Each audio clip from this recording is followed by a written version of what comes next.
Bismillahirrahmanirrahim. Assalamualaikum warahmatullahi wabarakatuh. Allahumma shalli ala Muhammad wa ali Muhammad. Selamat berjumpa kembali dengan seri mata kuliah sejarah Nabi Muhammad SAW sesi ketiga, dan pada kesempatan kali ini kita akan membahas sekilas tentang falsafah kenabian. Kenabian di dalam Islam adalah bagian dari usuluddin, bagian dari akidah Islamiyah. Karena itu kenabian harus diterima melalui akal. Nah, ini yang disebut dengan falsafah nubuwah, bukan dengan doktrin semata atau melalui dalil akli semata. Jadi falsafah kenabian bermakna pemerolehan keyakinan tentang kebenaran kenabian melalui akal dan rasionalitas. Nah, inilah yang difahami oleh kaum muslimin, para teolog, yang menyatakan bahwa kenabian sama seperti usuluddin yang lainnya, seperti kepercayaan kepada Allah itu ada, dan penetapan sifat-sifatnya itu harus dilalui melalui akal. Karena jika penetapan kenabian itu diperoleh melalui dalil nakli, akan terjadi daur yang sama sekali tidak bisa diterima. Apa itu daur? Daur itu, atau istilah mantiknya atau logikanya itu disebut dengan vicious circle, bermakna saling kebergantungan di antara dua pihak, atau kebergantungan di antara beberapa pihak satu sama lain. Misalnya A hanya bisa ada jika ada B, dan B juga hanya bisa ada jika ada A. A hanya akan bergerak kalau B bergerak. B hanya akan bergerak kalau A bergerak. Nah, ini saling bergantungan semacam ini adalah sesuatu yang tidak bisa diterima oleh akal.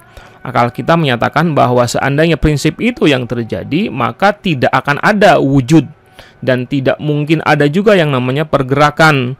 Kalau misalnya dua pihak yang sedang berperang, masing-masing memiliki prinsip bahwa misalnya pasukan A hanya akan melontarkan tembakan kalau ada tembakan yang dilontarkan oleh pihak B.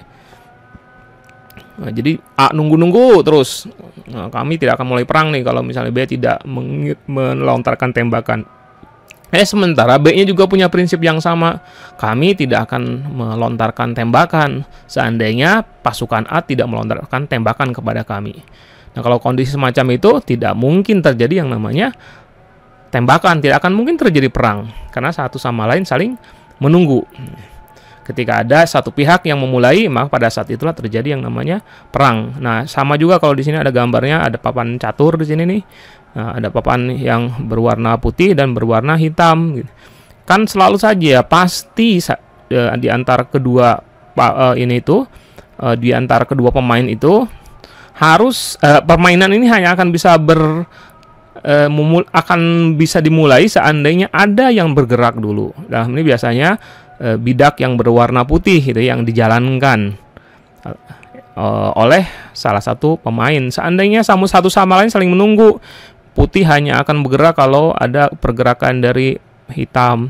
Hitam juga nunggu-nunggu putih, ya tidak akan mungkin terjadi yang namanya pergerakan. Nah, prinsip daur itu tak akan mewujudkan apapun, tak akan menciptakan gerakan apapun.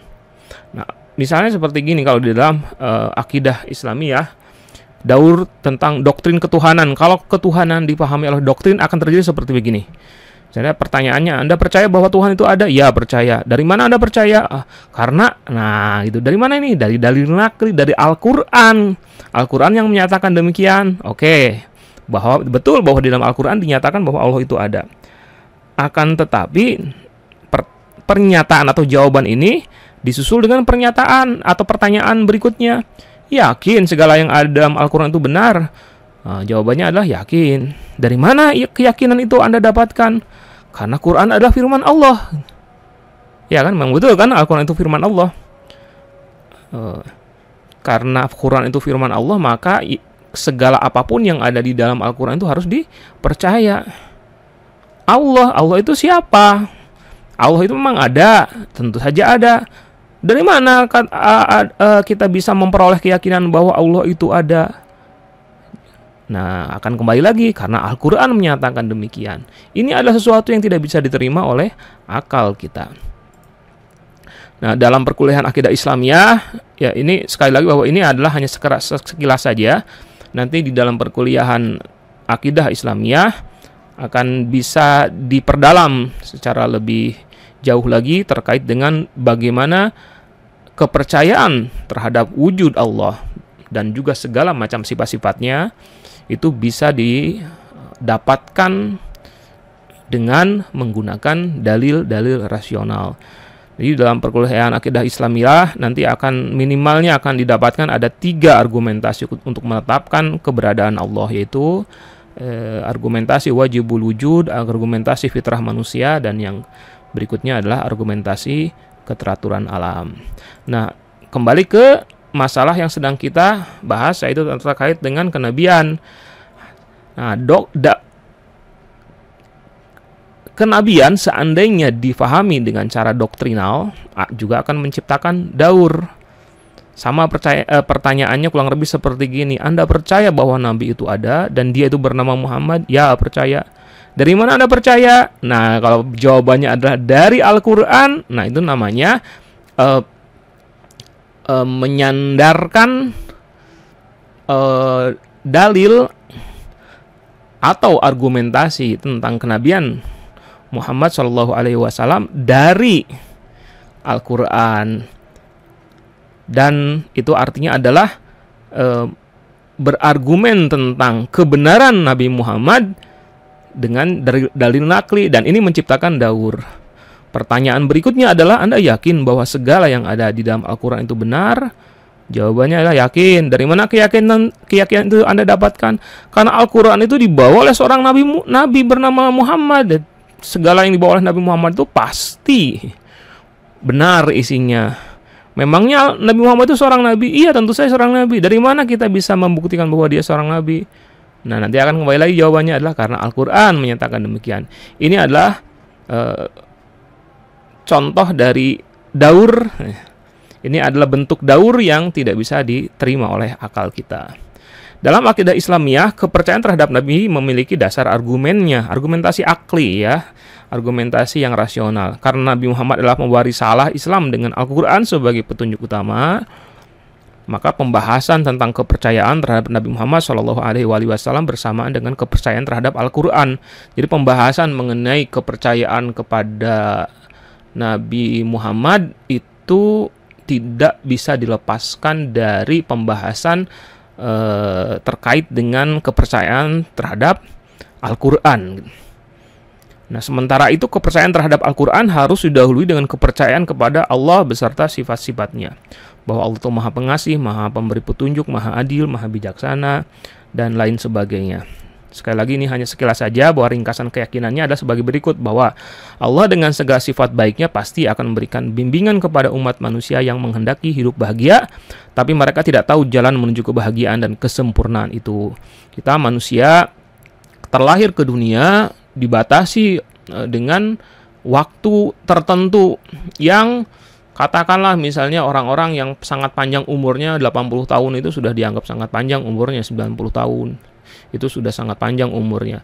Nah, dalam waktu 80 tahun, 90 tahun usianya itu, apakah dia bisa memikirkan begitu saja bagaimana caranya agar agar manusia itu menjalani kehidupan dengan akalnya gitu, dia mencari-cari, mungkin saja akan, tetapi kalau misalnya dihadapkan kepada keterbatasan waktu, bisa dikatakan mustahil orang tersebut bisa menetapkan sendiri buat dirinya apa yang seharusnya dia lakukan agar memperoleh kebahagiaan di dalam dirinya. Jadi Allah menetapkan fitrah manusia untuk memperoleh kebahagiaan, hidup bahagia, akan tetapi manusia itu tidak tahu bagaimana caranya supaya bisa hidup bahagia. Maka Allah dengan segala macam sifatnya kemudian memberikan petunjuk secara langsung kepada manusia mengenai jalan hidup itu. Petunjuk tersebut bernama wahyu yang dibawa oleh para nabi dan dihubungkan dengan nabi kita dengan wahyu yang terakhir, petunjuk yang terakhir buat umat manusia. Petunjuk itu bernama Al-Quran dan nabi yang membawanya adalah Nabi Muhammad SAW. Nah, kemudian juga disebutkan bahwa para nabi itu membawa sejumlah bukti. Ini pembahasannya rasional ya semuanya. Para nabi itu harus membawa sejumlah bukti, dan tidak mungkin nabi itu tidak mungkin semua orang yang menyatakan diri sebagai nabi itu bisa dipercaya sebagai nabi, karena sangat mungkin ada orang yang hanya mengaku-ngaku nabi. Karena itu harus memiliki sejumlah bukti, yaitu kedatangannya dikabarkan oleh nabi sebelumnya. Kemudian bahwa nabi itu memiliki mukjizat.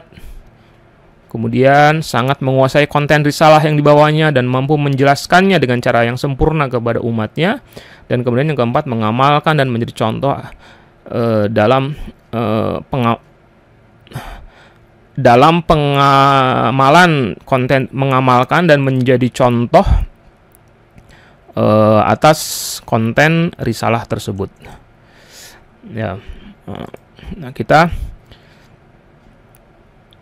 ada sebuah syair dari Sa'di, seorang penyair Iran, yang mengatakan bahwa dia yang menciptakan gigi pastilah juga menciptakan roti. Tuhan pasti tidak menciptakan sesuatu secara sia-sia. Jangan pernah khawatir dengan rezeki kita. Ini sebenarnya awalnya Sa'di ini ingin mengatakan bahwa ketika kita dalam kehidupan kita sehari-hari dihadapkan kepada berbagai tantangan dan masalah dalam memperoleh rezeki, kata Sa'di, jangan pernah khawatir. Jangan pernah terjerumus untuk mengikuti godaan setan. Ada kadang-kadang godaan setan itu membuat kita putus asa dalam mencari rezeki, sampai pada tahapan yang paling tinggi ada yang melakukan bunuh diri karena merasa kehidupan ini sangat berat. Kata Sa'di, tidak, makhur hule iblis lo tojon dahad. Jangan kau termakan rayuan iblis sampai engkau mengorbankan nyawamu, membunuh nyawamu sendiri. Kemudian kata Sa'di, onke dan don dahad non dahad. Dia yang menciptakan gigi pastilah menciptakan roti. Tidak mungkin Tuhan menciptakan gigi, mulut, rasa lapar, tapi Tuhan tak menyediakan makanan yang membuat semua alat tubuh itu berfungsi. Kalau sampai Tuhan menciptakan gigi dan rasa lapar tapi tidak ada makanan, tidak ada sesuatu yang bisa diperoleh, Allah tidak menunjukkan jalan kepada kita untuk bisa punya akses kepada sesuatu yang bisa kita makan tersebut, maka Allah, naudzubillah min dzalik, itu menjadi zat yang berlaku sia-sia, melakukan sesuatu secara sia-sia. Sia-sia saja kan menciptakan gigi. Untuk apa gigi tapi kalau tidak ada yang bisa dikunyah misalnya. Maka kalau dihubungkan dengan masalah kenabian, bisa disimpulkan bahwa Tuhan tidak mungkin menaruh fitrah keinginan pada manusia untuk menggapai kebahagiaan jika Tuhan kemudian membiarkan manusia hidup tanpa petunjuk. Tuhan tak mungkin mengirim petunjuk yang sebagian besarnya perlu penjelasan tanpa mengirimkan orang yang mampu memberikan penjelasan. Tambahkan juga di sini, tanpa mengirimkan orang yang mampu memberikan contoh terkait dengan bagaimana mengimplementasikan petunjuk-petunjuk tersebut. Nah, dalam perspektif falsafah kenabian, mengenal Rasulullah Shallallahu Alaihi Wasallam itu menjadi penting dengan alasan bahwa mengenali beliau berarti memastikan bahwa beliau adalah seorang yang memenuhi kriteria sebagai nabi terakhir, sebagai manusia sempurna dan makhluk termulia di semesta alam. Kita perlu mempelajari sejarah Rasulullah untuk memastikan bahwa beliaulah orang yang dikabarkan oleh para nabi sebelumnya dan bahwa beliau memang mampu menempatkan diri sebagai contoh dan teladan. Itulah yang bisa saya sampaikan. Assalamualaikum warahmatullahi wabarakatuh.